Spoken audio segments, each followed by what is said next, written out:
Hey everyone, welcome to the first episode of Four Thoughts. And this is where we wrap up our modules that you guys are running with 4 questions and bring up our great facilitators. And I want to give a huge shout out to the picture books groups for going first. I mean, that's so hard to be the group that has to go first and we tried for the first time. So with that, I wanted to just get started. And why don't you guys just quickly introduce yourselves? I'm Victoria. And I'm Marisol. And I'm Dr. McVary. Two of the other group members could not join us today, but I did want to say that I really love the way they did the modules. They provided a great model for the rest of the class, especially with around how to provide the feedback. You guys both seem to always drive your feedback back to your learning goals, and I thought that was great. So tell me about it. Why did you guys choose the readings that you picked? So I chose the readings, and I just felt that the authors, Bray and Fisher, were actually authors that are well known in the education field. So I chose an article on them. And then they just had like really clear information about what picture books were and how they could promote self and identity for students and also imagination. So I felt like while they were lengthy articles, they were like really clear and easy to read. Yeah, Doug and Nancy are great. Doug Fisher and Nancy Gray are great prolific educational writers.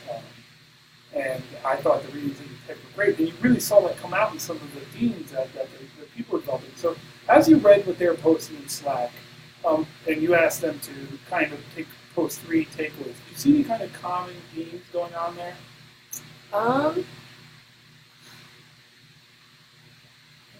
So a lot of people talked about how the alphabet, learning the alphabet in the picture book, connected to how they were better how they learned more words and how they were better at reading words as they got older, not just reading single words on the page, reading sentences. So it was like a nice transition. Yeah, once you start reading picture books at a younger age, it makes them more advanced once they get into kindergarten and first grade if they start reading different books. And we talk about that in our early childhood literacy classes where students originally don't make the differentiation between the pictures and the words because both pictures and words have meanings. And I was really glad that you guys talked about doing wordless picture books because that's a focus on how much meaning that we can just encapsulate and make without words itself. And we have to recognize that symbols and signs are everywhere with children. So I thought that was great. Do you have anything you want to add? Just basically the same thing, how a lot of people picked up on how they didn't really realize that picture books are efficient for literacy. A lot of people thought that usually children pick picture books because of the pictures and they don't necessarily have to read or engage with literacy, but it's something that ends up happening anyway. So a lot of people picked up on that. Nice. Now, and then you guys asked everyone to write a blog post. Tell me, what was the prompt again? Can you remind everyone? To write their reaction to the reading and use both the sources to explain how picture books support children's literacy. Nice. And were there any common takeaways from that? What did you notice in everyone's posts? A lot of people were talking about.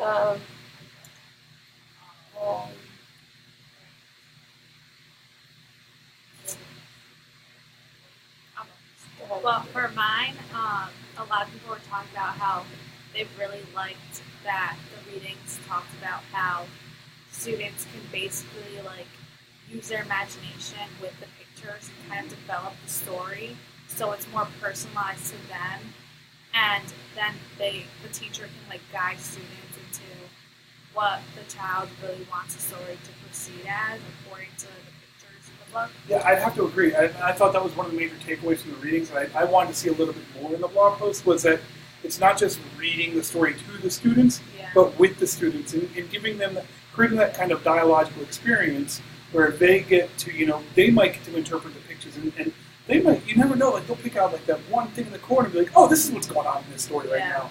And it's not, you have to really let them with picture books become the narrators themselves. And I thought that was one of the cool takeaways. So I think that's very nice. People don't, the children don't need words to explain the stories. And I thought it was interesting that they really developed a sense of their own selves and themselves as a storyteller through just looking at the pictures, and like they don't even need words. Nice.